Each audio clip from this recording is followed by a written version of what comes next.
This is Coffee with the. Good morning, sir. This is Coffee with the Summerland Kids. I'm Jericho Logan. This is Aaron Riggs, and we're old school dudes from Summerland, California. It is Wednesday, Hump Day, May 26th, June 2024. Here we go. Summertime blues. Summertime blues. We got a little fire going on, not in town, but a few miles away.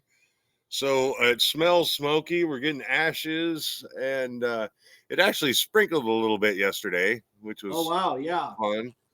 Yeah, it's been doing that here too. You know, like I think last night, no, but night before, yes, and some thunderstorm activity. Thankfully, we're getting enough moisture up here to, I think, avoid the. I mean, I have been seeing, I would say, an unusual amount of fire crew men in the area, and I think they might be doing like a little training or actual on the job actual work cleaning up a fire that happened maybe a week ago around here. All right. So you know, young guys probably in their 20s, they look all very physically fit, and you know, they're dressed in their kind of like what you'd imagine like a forestry worker to be wearing, with the boots and the combat pants. And you know, I see them at the morning coffee station where I go, having coffee, getting some sort of sandwich, some sort of food in them before they got to go out and work for a bunch of hours, I'm imagining. Yeah, that's hard. That's hard work. Yeah. You know, the fire camp, they go out and hike in the woods and they cut fire trails. I had a couple of friends back in the day, and they were what they call smoke jumpers. Oh, wow. So they would take them, and they would be, you know, pretty much dropped right in front of the fire to cut the fire breaks or to light backfires. And they had the blankets, you know, that both of them had told me that, yeah, they've had to use the blankets where the fire is coming, and they jump under the fireproof blanket until the fire burns over them, and then they get out. Yeah.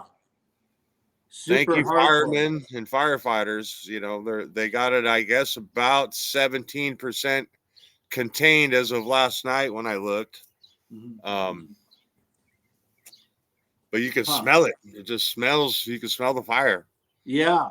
My J-Bra was telling me that last time, you know, he was in Orville and he had to escape because of the fire, and the fire had jumped like in these, like, somehow the wind carries the fire, and then the fire jumps miles and miles at a time, which I think now they're more hip to that after you guys, you know, lost Paradise, and then of course that Orville fire. What was that called? Was it called it had a special name. They always give a name to the fires. I can't recall the name of that fire though. Oh gosh, there's been a bunch, and there has been a bunch, huh? And I can see how it jumps, because literally there was pieces this big of a black soot looking burn. Oh wow! You know, so not just little pieces of ash, but there were some big pieces that were just blackened, and you know, because the fire's storming up, it's going up, the wind blows it. It doesn't put it out all the way. That lands on another piece of property that's real dry. There's you know, I guess it's the fire, Smokey the Bear signs around, you know, says fire hazard extreme. Oh, really? Okay. Definitely in the midst of fire season. Yeah. Wow. That's wild. Yeah. Our dear, a lot of our friends in Santa Barbara that we knew from our childhood had to go through, you know, it's been a few years now, but there was that massive fire that I think came up from Ventura area and burned all the way, you know, behind La Conchita, and then it burned behind Santa Barbara. And that was a pretty intense situation. Yeah, I mean, the fire burns off all the brushes, and that's what's holding the dirt. And then so right there, north of Carpinteria there, you know, right after the fire season, there was a big rain season, and turned into some big mudslides that washed down right down there on Prado Road. Okay, yeah, no, for sure. Yeah, it definitely makes people very aware of their surroundings right away. And then in terms of course, being also too very cautious and being safe is super important to follow the lead of what the news says and what your it kind of brings you back to, listening to radio, listening to TV, checking. There's always been a couple good people in Santa Barbara. One of them I know is Marco Farrell, and then what is it? I think it's Jake Powell, the son of the guy who owned Powell Skateboards. He put together the Bucket Brigade, and he formed a crew. So when they had all the mudslides in Montecito, they helped people dig out a lot of their homes and stuff after the mudslides in Montecito years back. So. Oh, that's awesome. Yeah. Community is a big thing. Yeah. I think community is real important. We talk about your neighbors and your neighborhood and your cities, and that's the core of civilization. Right. I mean, sure, there's states and countries and bigger things, but the core of it is the neighborhood. Yeah, the neighborhood. Yeah, and there's been so many like I guess out where J-Bra is going out by South Dakota, there's been some amazing rainstorms that have. I guess I saw in the news where it had went around. The dam didn't break, but it broke away on one side and went. The water's rushing around the dam essentially. So they've got like, record-breaking rainfall out in the, I guess you could say, Midwest right now. So. That could be dangerous if a dam breaks. That releases a bunch of water, and if it's flowing around it, how do you stop rushing water? I know it's just impossible. You pretty much have to, essentially like what they did in Los Angeles with that giant, was it Army Corps of Engineers? How they built the LA River? They just built it so big, and but nothing's too big to fail in some cases. If you get way too much, I mean, one of my friends, Kevin Brake, shout out to Kevin. He always takes pictures of the water rushing down the bridges, coming around the bridges, and the bridges have giant pylons that look like ships almost. So when the water's 17 feet high, you see it rushing around those giant pylons. It's actually a pretty incredible sight to see. And then of course, California's in a drought. So, I mean, it's wild how much water gets wasted in those situations when water is something we really need. I know it's a very major challenge to design and save water, saving extra catching areas to catch water and all that kind of stuff. So yeah, it blows me away how up here Orville Lake supplies water so far down south. I mean, yeah, I guess they pump it some of it goes all the way down to Los Angeles. Wow. Yeah, it's amazing. And then up here, like, wow. I know, right? And up here in Colorado, it's like our river, the San Juan, flows into like Lake Navajo or something like that, and then it keeps on going down and eventually joins the Colorado River, which I believe the Colorado River flows into like Lake Powell, and supplying California with water from Colorado. I've realized, like, living here, it's almost like living in the Amazon rainforest a little bit. It's not that extreme, of course, but we do get a lot of weather, in terms of snow, and how much snow we get during the year affects, of course, the water runoff and how big the river gets. So I think we might be on average now because we've had some substantial rainfall. So maybe we're on average, but maybe the average number now is probably below what it used to be. So yeah, I mean, over time things change. I mean, everyone talks about climate change or whatever, but you look back on ancient history and it's always been cyclical. I mean, there's going to be cycles in everything. For sure. There's going to be, like, okay, we're coming out of a drought now, as far as in California.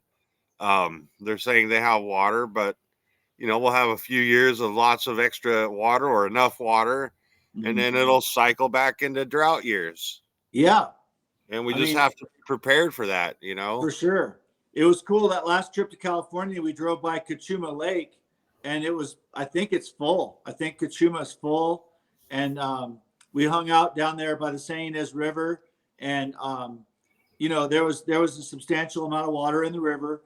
We didn't do any of the crossings. I don't know if you remember going back to the San Ynez River ever, but there's river crossings where you could drive your car across the river, essentially. We didn't get that far, but it was cool to see that there's a nice amount of water back there, because it's always almost a little bit scary feeling when the water's really low, Oh yeah, So, yeah. And I look at it like, okay, yeah, I water my yard. I don't have grass, so I have flowers, but I have a garden too. I have some squash plants, some cucumbers, some peppers, some tomatoes. Nice. That's And awesome. I'm trying to convert, I guess, from landscaping waters to useful plants, right? Yeah. Why have a lawn of just grass? That's nice, pretty grass, when you could have a yard full of vegetables or a yard full of fruit trees. You're going to water Yeah. one way or another because you want to have some landscaping, some shade, some nice cool areas. And so that's kind of my hope, is that I can change my yard. I mean, I spent some time yesterday transplanting some seedlings and mulching and everything, and it just looks so nice because all the little plants are sticking up between the wood chips.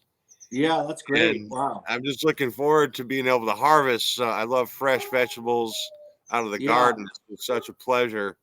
They're so much No, that's fresher than the awesome. ones you get at the store. Yeah, next season I got to jump on that. I have some friends like yourself, and then another girl I know. She's been gardening, and she's already harvesting stuff already, and that it's just a cool cycle. Even though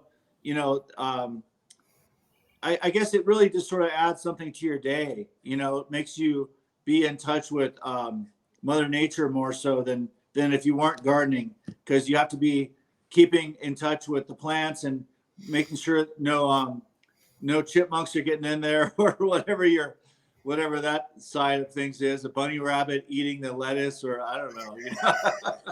Yeah, it is. It's a great thing. I mean, we took some cantaloupes, right? And those cantaloupes, they have a bunch of seeds, and Nice. we just ended up putting them in a pot with the dirt and watering, and they just came up. Like, instead of one cantaloupe plant, we got a pot with 50 cantaloupe plants in it. Oh, Right? wow. Amazing. So we had to thin it out, but I took all those extra seedlings and threw them in the chicken coop, and the chickens ate them all up. Oh, So the wow. chickens, I like that. There's a cycle. Sure, you can have a little bit of waste in your garden, but it's really not a waste because it's going to feed the chickens, and the chickens Right. give me eggs, and I like No, eggs. that's huge. Yeah, no, for sure. I'm all about that stuff, man. We have some neighbors that have I think one of our neighbors definitely has some goats, and then we have neighbors with cows, and of course horses. What else? There's some I think they're alpacas or llamas. I can't remember, but they're pretty funny, man. Those alpacas or the llamas down the road, and they of course they use them for their fur, so they Uh-huh. seasonally they shave them down to get their fur.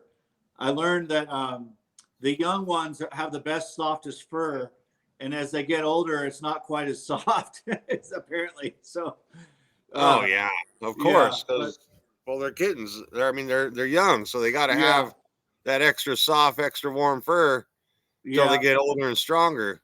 right. So they use that fur for I think the sewing, the what we call the knitting and sewing community that creates the yarns from that fur, or they make sweaters or socks, or there's all sorts of uses for that stuff that we've, as Americans, we've kind of lost touch in some degree with the uses of the fur, and how that used to be such a big deal a a long time ago when you watch the old Western films and there's the guy trapping beavers or trapping different animals for the fur trade.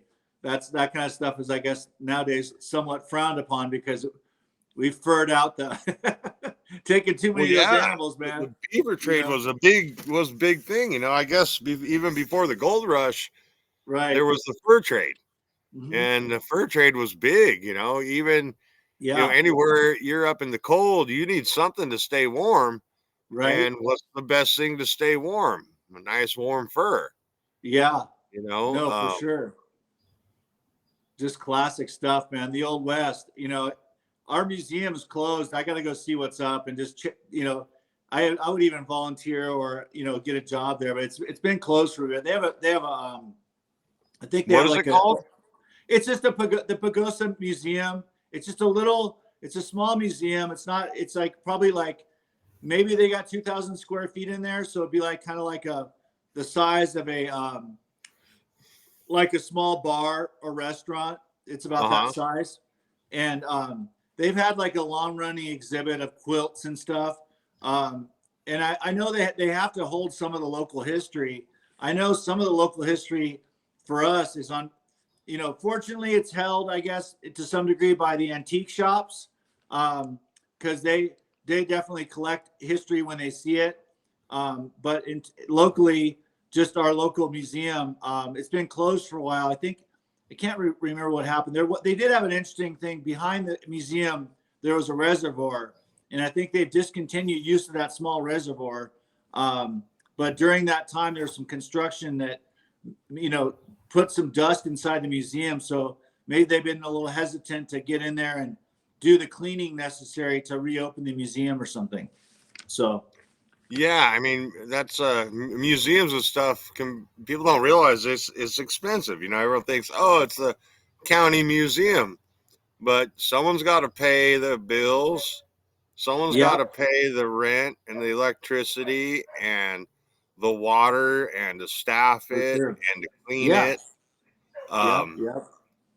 You know, I think that a lot of those community services and things people take for granted and don't understand how much it takes. You know, I think that like you're saying, you're thinking about volunteering. That's just an amazing thing because a lot of these things are volunteer. You know, I know there's a little tool museum down here in Orville. Was actually donated by the majority of it was started by a gentleman donating. So the donations of the exhibits and then the donations of time of the docents and the people that are there, you know, at the museum, show you around, open the doors, you know, wipe the windows clean, wipe the floors, lock the doors at the end of the day, turn the lights on and off. Someone's got to show up and do that, sweep the parking lot. Right. Yeah. And to make it fun, you know, because I mean, I always loved, of course, I remember going to the Santa Barbara Santa Barbara Natural History Museum when we were kids. And I think they had a fun thing where you could press a button and there was like a little rattlesnake in there that rattled his rattle or something like that. Oh, that's cool. Yeah, they got something. I don't know if they got a rattlesnake, but they got like a nature kind of museum up at one of the parks. Oh, cool. That has displays, you know, pictures of different animals. I think it's got some taxidermied animals, right? Showing that, you know, there's watch out for rattlesnakes. They should always have those at parks where there are rattlesnakes, at least a sign that says watch out because rattlesnakes are dangerous. Yeah, no, dude, I've never been, I know I've seen them before, but thankfully never been bit before. It is a thing, that's for sure, for real. You know, I would up here, not as much. Maybe I should know more about the local snakes, but I'm just kind of out of touch, I guess, a little bit on that one. But I know you're California, a city slicker, Jericho. Yeah, I know, the city, right? From the art district of Los Angeles. What are you doing up there in the country? I know exactly. So, just gotta freaking get the art studio together. You know, that's the next thing is you know, getting back to my own producing something on my own, you know. That's the next rotation for me. Coming up on 54 years old, coming up real quick, man. Next Monday? Well, July 1st. That's my big day. So I'll be on the show. Our Monday show will be my birthday show. Oh, nice. Yeah. That's awesome. So yeah, you that's excited? Cool. You got big plans? No, not so much. I might get some old friends together. Like one of my dad's old buddies that he's actually responsible for. He doesn't really maybe realize it, but he's responsible for being the guiding light and getting us up to Pagosa Springs. Pat Sullivan, and Pat found this place. I think he was down in Santa Fe, and he heard about an auction, and he happened to have a cashier's check in his hand, and he came up to Pagosa and bought a bunch of land that was at an auction.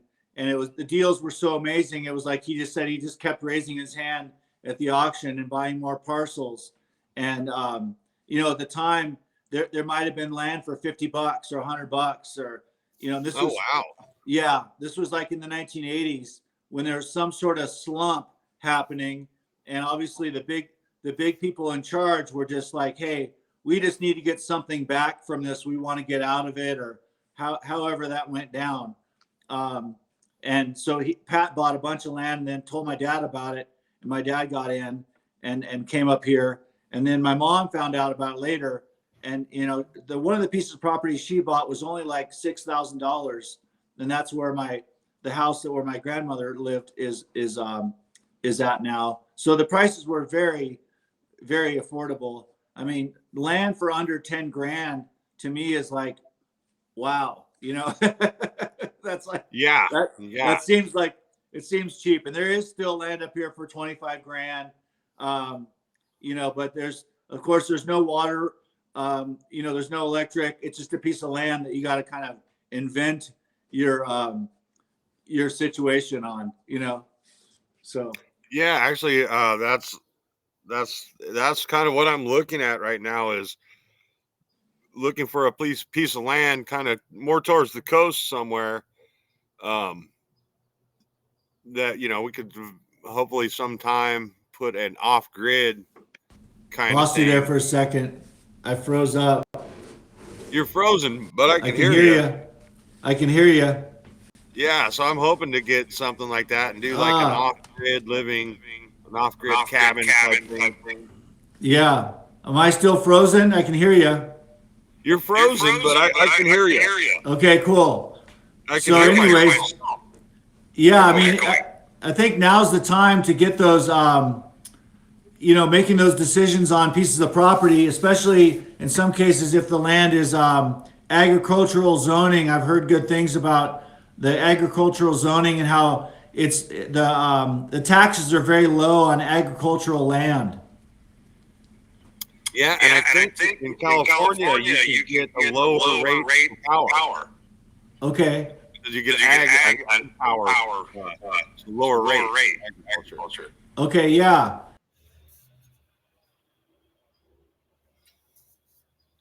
But yeah, streaming.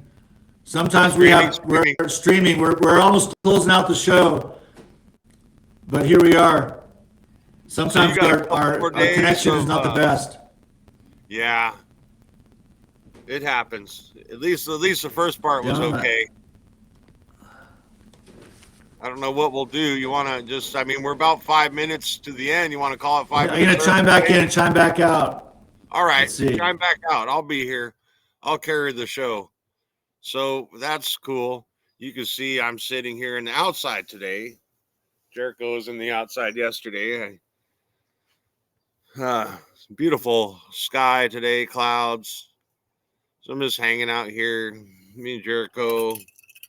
Oh gosh, if I could find a spot, with off-grid coastal property. Off-grid. I do. You're back with no camera, but I can hear you. Or what? I did hear you. Yeah, I can hear you. So yeah, we'll have to continue the conversation tomorrow about our aspirations for land ownership and off-grid properties. Absolutely, brother. Yeah. Well, thanks maybe for coming on this morning. Absolutely, and it's cheers to the end of June, Wednesday, June 26, 2024. Peace out.